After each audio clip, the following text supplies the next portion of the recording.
Bienvenue dans Moon 237. Aujourd'hui on parle du film doudou de Nounours, et il s'agit de The Edge de Lee Tamahori. C'est un ours, on peut pas le tuer, enfin mon Dieu.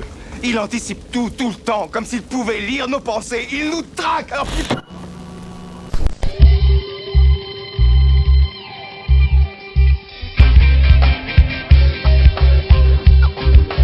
1, 2, 3, les mains en bas et vive la bonne chair. And that is the moon room. This is where everything happens, and none of it's real. The Edge, ou Au bord du désastre au Québec, ou encore À couteau tiré en France, c'est donc un film réalisé par Lee Tamahori en 1997. Lee Tamahori, il a tout de même été assistant réalisateur sur Furio, qui est quand même un sacré film.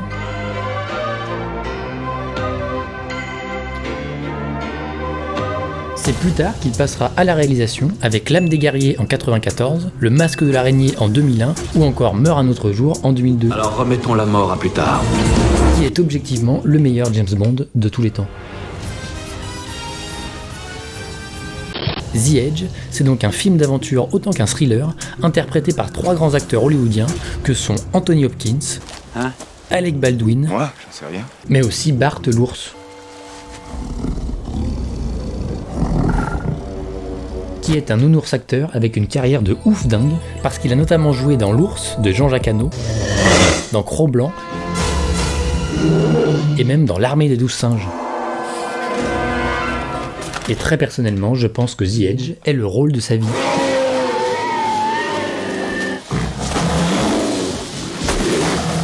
Mais attention cependant, parce qu'on peut le retrouver crédité au générique de certains téléfilms tout nazes, et notamment dans Into the Grizzly Maze, sorti en 2014. This bear is not territorial or hungry. It's pissed off. Il ne s'agit évidemment pas du vrai Bart l'ours, qui est décédé d'un cancer en 2000 à Park City, et qui n'aurait jamais signé pour ce film de merde. There lies one of nature's noblest creatures. L'histoire met en scène Charles Morse, C'est Charles Morse, le milliardaire? Ouais. qui accompagne sa femme Mickey, une jeune top modèle, ainsi que son équipe de photographes. On comprend rapidement qu'il y a de la défiance entre Charles et Bob, un très proche collègue de Mickey. Bob, justement, se met en tête qu'il lui faut un véritable Indien pour sa photo. Lui. C'est lui qu'il me faut pour ma photo. Bob décide donc de partir à sa recherche et propose à Charles de partir à l'aventure avec lui. Charles, partir à l'aventure? Charles accepte, et les voilà partis à bord d'un hydravion. Le cadre est posé, les paysages sont magnifiques, et le score de Jerry Goldsmith me donne des frissons.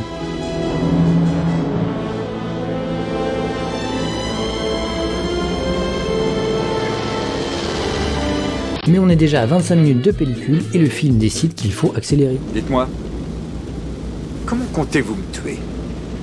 Oh merde, accrochez-vous, derrière! Au début du film, Charles, le milliardaire, est présenté comme un homme particulièrement cultivé. Je suis prêt à vous donner 5 $ si vous arrivez à me dire ce qui se trouve de l'autre côté de cette pagaie. Un lièvre qui fume la pipe. L'une des idées du film, c'est de confronter le savoir théorique de Charles Il paraît qu'on peut faire une boussole avec une aiguille. à sa pratique concrète en pleine nature sauvage. Voyez? Ça marche, ça marche. Parce que oui, du coup, l'avion s'écrase en pleine nature. J'ai pris l'avion pour m'envoler, j'ai pris l'avion pour faire un bond. Un bouquin coule symboliquement au fond de l'eau, la théorie va devoir laisser la place à la pratique. Non, mes connaissances malheureusement sont restées théoriques. Et justement, Charles n'est jamais à court d'idées et nous apprend plein de petites astuces de survie tout au long du film. Et c'est vraiment ça qui m'avait plu quand je l'avais vu étant gamin. Vous êtes perdu? Charles a la solution. Les oiseaux migrent vers le sud, on va les suivre. La jambe droite du W est orientée vers l'étoile du Nord. Et l'étoile du Nord est au nord. Vous avez un point de côté? J'ai un point de côté. Trouvez une pierre ronde. Quoi? Trouvez-vous une pierre ronde et crachez en dessous. Vous devez vous débarrasser d'un ours Kodiak chasseur d'hommes de 700 kg. Il suffit de lui demander. On l'incite à attaquer. La lance n'a pas. On le provoque. Il charge. Il se dresse. Et en tombant, il s'empale sur la lance du chasseur. C'est son propre poids qui le tue.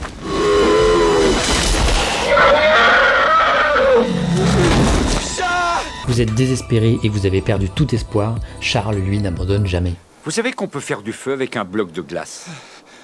On peut faire du feu avec de la glace. Allô?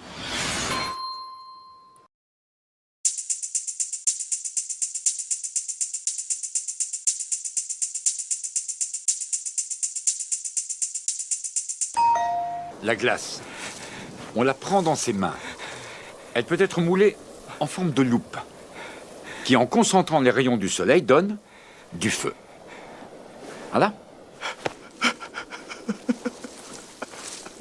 Bon, il faut reconnaître que la moitié de ces idées sont un peu pétées. Mettez l'aiguille des heures vers le soleil. Le sud est à mi-chemin entre l'aiguille et midi. Vous me prenez pour un idiot. Mais finalement, ce qu'essaye de faire Charles, c'est tout simplement de continuer à être dans une dynamique réflexive et de ne pas se laisser aller au désespoir. J'ai lu un jour un ouvrage fort intéressant qui soutenait que les gens perdus dans la nature meurent de honte.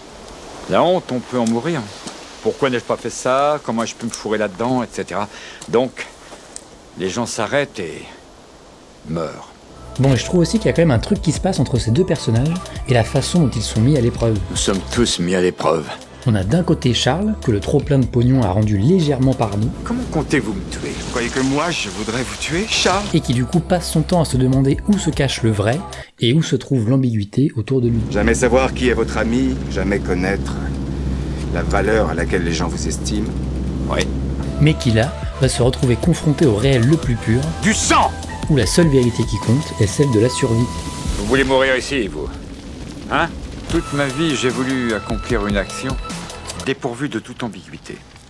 Bob, quant à lui, semble très attaché à la superficialité de son petit univers. Tu sais à quel point vous êtes pitoyable. Et vit donc très mal ce retour à la nature. Du feu à partir de la glace, vous savez comment on fait? Je veux pas le savoir, merde! Bon, le film n'a sans doute pas que des qualités. Sa dimension thriller est un peu bâclée. Écoutez, même si je voulais vous tuer, j'ai besoin de votre aide pour rentrer. Est-ce que vous pouvez, con? Il y a aussi une scène au début du film que je trouve parfaitement ridicule.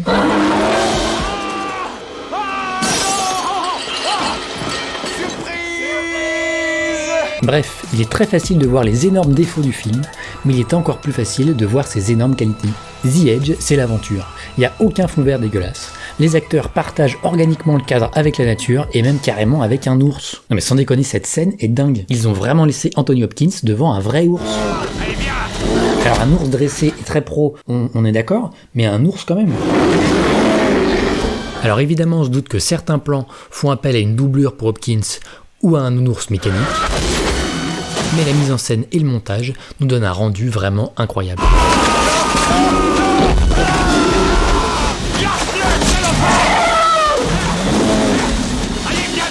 D'ailleurs, on pourrait comparer le film à The Revenant d'Alejandro Inarritu, qui est aussi un survival en pleine nature et qui met aussi en scène une attaque d'ours.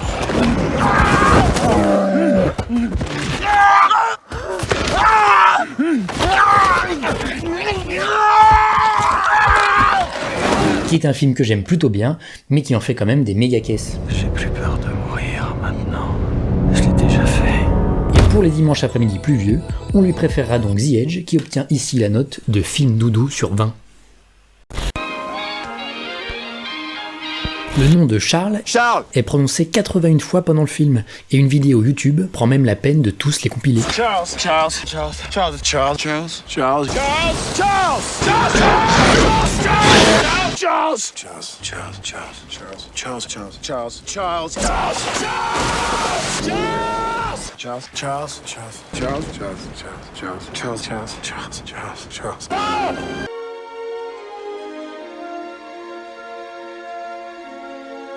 Bon, pour conclure, ce qu'on peut dire, c'est que les films dans lesquels il y a des ours dedans sont toujours mieux que les films dans lesquels il n'y a pas d'ours. Par exemple, Spider-Man 3. Il n'y a pas d'ours.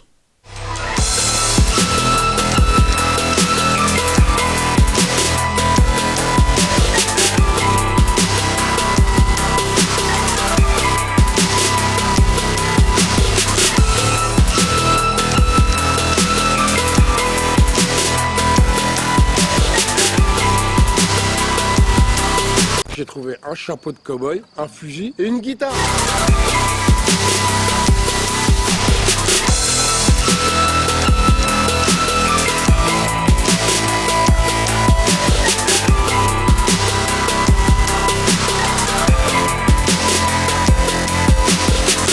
Vous et moi et votre femme, on va rentrer dans un jacuzzi bien chaud.